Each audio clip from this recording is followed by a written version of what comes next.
takut kalau selama ini takut kalau kelihatan, kalau gagal terus kelihatan ya. Terus juga Oh. ada faktor yang takut kelihatan nggak berhasil. Ada juga yang memang takut diserbu sama Media. orang-orang lain lagi gitu. Atau calon Wah, ini startup nih. founder ya.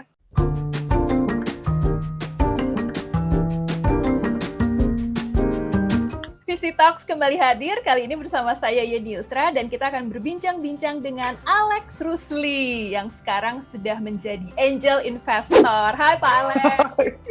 Halo, apa kabar? Baik Pak, sehat-sehat ya Pak ya? Alhamdulillah sehat, masih ketawa-ketawa, cannot complain. Iya, betul Pak, betul. Tadi kan saya udah mention seorang angel investor Pak, mungkin Bapak bisa share kenapa sih alasannya akhirnya terjun sebagai angel investor Pak, setelah sebelumnya sudah bekerja di korporasi, di perusahaan-perusahaan besar, komisaris juga di beberapa perusahaan. Kenapa sekarang tertarik untuk menjadi angel investor, Pak Alex? Bukan angel ya, beda ya? Bukan angle juga, Pak ya? Angel investor. Bukan angle juga, beda. So memang the reason is I see a lot of opportunities. Memang banyak there's a lot of startup companies ya, ide-ide lah yang ada di a lot of the Indonesian founders yang sebetulnya very good ideas, tapi memang they lack the funding structure. Dan saya udah melihat ini sebelum cukup lama waktu di Indosat, tapi memang as in a big corporate seperti Indosat ada limitasi karena memang sebagai angel investor itu kan risikonya lebih tinggi kan, you have to spend more time, the risk is higher. Tapi of course sebagai investor juga the return can be higher. Jadi because the potential return is higher, it's something that yang saya lihat is worth doing. Memang the key di dalam hal ini memang you have to get involved di dalam pembentukan business modelnya, pembentukan nyari partnernya, make sure bahwa uang yang ditaruh itu jadi sesuatu ya nggak sih, daripada ntar hilang raib. Artinya Bapak lebih melihat angel investor ini sebagai long term investment ya Pak ya? Ya, medium to long term, betul. Okay. It's not short term, betul, you're right. Tapi kan kalau kita lihat kan di Indonesia belum banyak nih Pak angel investor. Mungkin ada beberapa, tapi kebanyakan dari mereka enggan untuk muncul ke permukaan menyatakan dirinya sebagai angel investor. Karena saya juga sering nulis Pak, oh ya we get funded by angel investor. Terus saya tanya lagi Pak, siapa angel investornya? Aduh, mereka nggak mau di-disclose namanya. Itu kenapa sih Pak alasannya? Apakah itu hanya di Indonesia saja atau in Southeast Asia angel investor agak malu-malu Pak? Bukan begitu sih. Jadi kan angel investor itu angel investor itu orang jadi apa sih angel investor awal gitu kan. Itu angel investor awal. Kenapa angel mereka berani masuk tanpa melihat sesuatu yang konkret di awalnya kan. Makanya dianggap angel, penolong gitu ya. Karena kalau kok berani masuk sebelum formasinya belum utuh, belum kelihatan banget. So kenapa mereka banyak yang nggak mau nongol? Mungkin ini I'm guessing ya, takut kalau selama ini takut kalau kelihatan, kalau gagal terus kelihatan ya. Terus juga ada faktor yang takut kelihatan nggak berhasil. Ada juga yang memang takut diserbu sama orang-orang lain lagi gitu. Atau calon startup founder ya. Ini dia nih calon orang bisa diminta duit nih, kita datang rame-rame gitu. Jadi mungkin seperti itu. Karena mereka mungkin invest itu karena alasan juga macam-macam. Karena mungkin ada hubungan khusus sama foundernya, mungkin senang sama industrinya, mungkin juga baru nyoba-nyoba gitu ya. Jadi mereka belum memang di angel investor structure di Indonesia belum mature, khususnya untuk inilah untuk digital investment. Karena kalau angel investor untuk investasi yang sifatnya lebih tradisional udah lama, udah ada dari dulu. Ya mungkin dulu pernah dengar lah yang orang rame-rame berinvestasi di warung, di tempat makan. Ya, that's also angel investor kan, investor tahap awal. Tapi dulu ya maybe it's not such a big deal, karena nggak ada kategorinya, nggak ada terminologi angel investor. Jadi ya udah, it just becomes a normal investor aja gitu ya. Tapi sekarang sejak banyak perkembangan di dunia teknologi, digital business, dia dimasuk dalam kategori tertentu. Makanya kita bahas hari ini gitu kan. Tapi kebanyakan angel investor ini konglomerat, ex CEO di perusahaan besar seperti Pak Alex, ex startup founder atau random people yang punya uang lebih aja sih Pak kalau di Indonesia Pak Alex ngeliatnya Pak? Ya, jadi kan sebetulnya all kinds of different categories. Sebetulnya yang dulu secara tradisional ada itu orang yang punya uang berlebih, yang memang ingin mencoba investasi yang mungkin returnnya lebih baik. Okay. Deposito hanya sekian, ini sekian kalau jadi investor awal, kemungkinan returnnya mungkin 3 kali, 4 kali, 5 kali gitu ya dari apa yang mau uang yang sudah dimasukin. So alasannya memang berbeda-beda gitu ya. Nah, ada family office juga, jadi uang konglomerat gitu ya, yang memang ingin melihat hal-hal mungkin strategically related kepada industri mana mereka berada. Yeah. Ya, so yang seperti itu juga ada. Nah sekarang ini juga ada kategori yang baru, profesional yang selama ini seperti saya yang pernah terlibat dalam investment, tapi selama ini sewaktu kerja nggak punya opportunity. Now want to try to get into it karena melihat sebetulnya kesempatan untuk make money-nya lumayan bagus. Ada juga sekarang all of the investor startup yang udah cash out lah sebagian, yang udah punya duit gitu ya. Selama ini dia diinvest oleh venture capital sama private equity, terus udah sebagian jadi duit. Nah sekarang dia pengen nyoba-nyoba lagi. Gue dulu pernah make money diinvest, sekarang gue pengen invest di hal yang serupa. Nah there's also that category yang ya udah mulai banyak ya, seperti ya itulah founder di some of the unicorn kan udah punya uang kan. Mereka juga sekarang kedengeran mulai invest di a lot of startups juga. Mungkin yang Bapak maksudnya Zaki ya Pak ya, Ahmad Zaki founder Bukalapak ya. Betul kan banyak yang seperti itu. Ya, beliau sekarang aktif sekali, tapi di sisi lain Bapak melihat kalau kebanyakan angel investor itu didominasi oleh konglomerat atau mereka yang mungkin profesional, punya uang lebih. Mungkin beda ya kasusnya dengan Pak Alex dengan Zaki yang punya passion sendiri. Kedepannya Bapak melihat ekosistem angel investor di Indonesia itu seperti apa sih Pak? Apakah akan ada kategori-kategori Pak, ex-profesional seperti Pak Alex dan Zaki, konglomerat atau apa nih? Bapak ngeliatnya seperti apa Pak? Kalau menurut saya yang konglomerat itu yang konglomerat, keluarga konglomerat is one category on their own. Yang sering disebut sebagai family office. Okay. Jadi memang keluarga yang punya uang, yang mereka ingin mencoba menginvestasikan dalam kategori tertentu ya, di kategori startup itu ya startup atau digital business atau new businesses lah ya.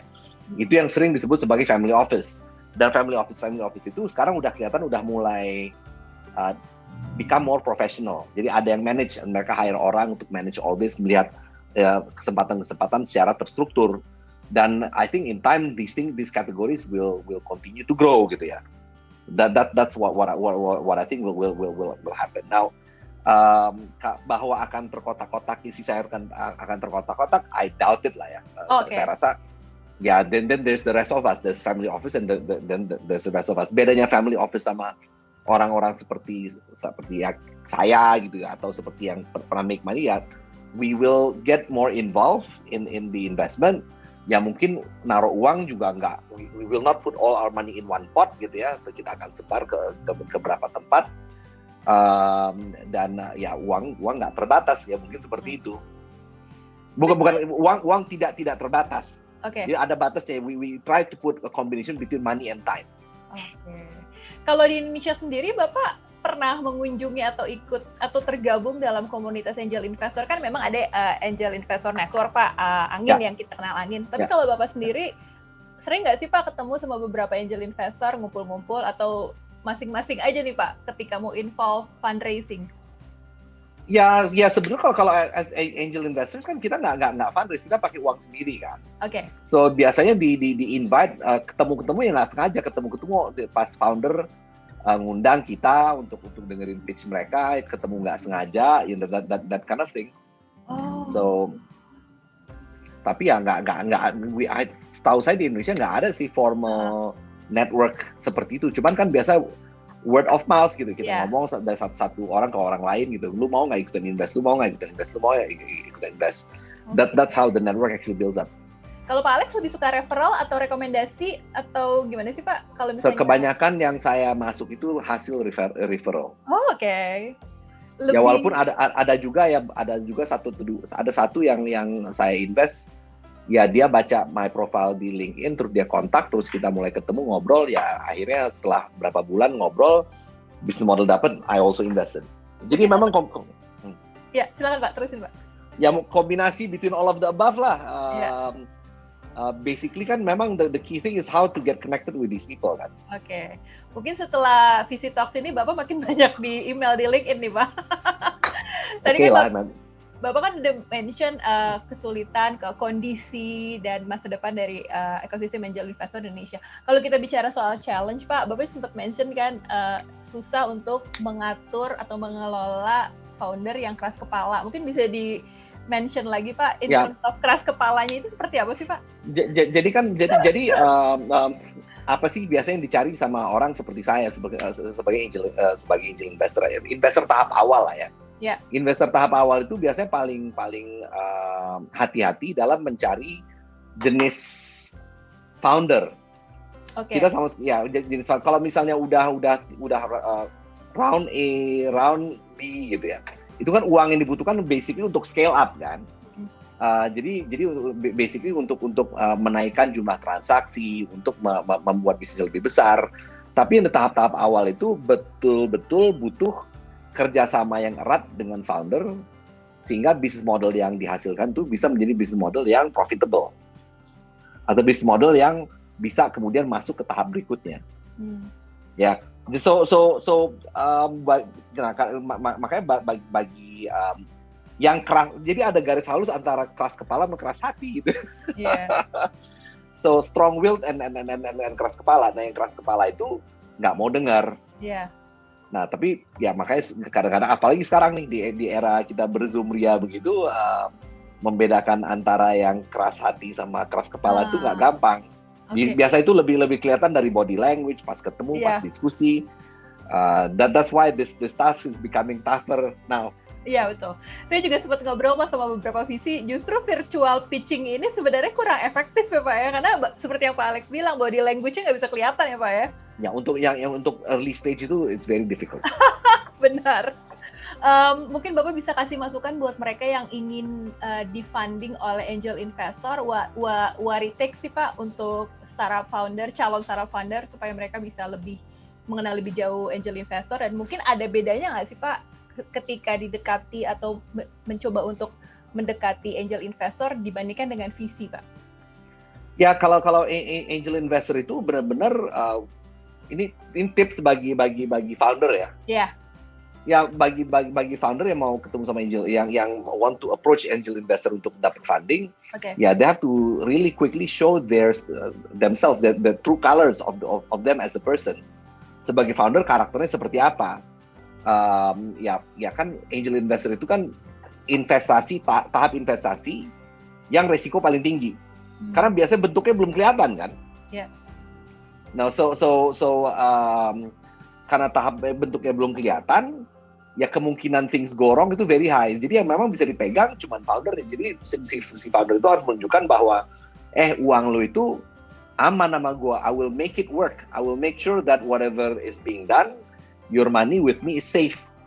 You have to be able to get that impression across as quickly as possible. Okay. Go ahead. Terusin Pak. Udah.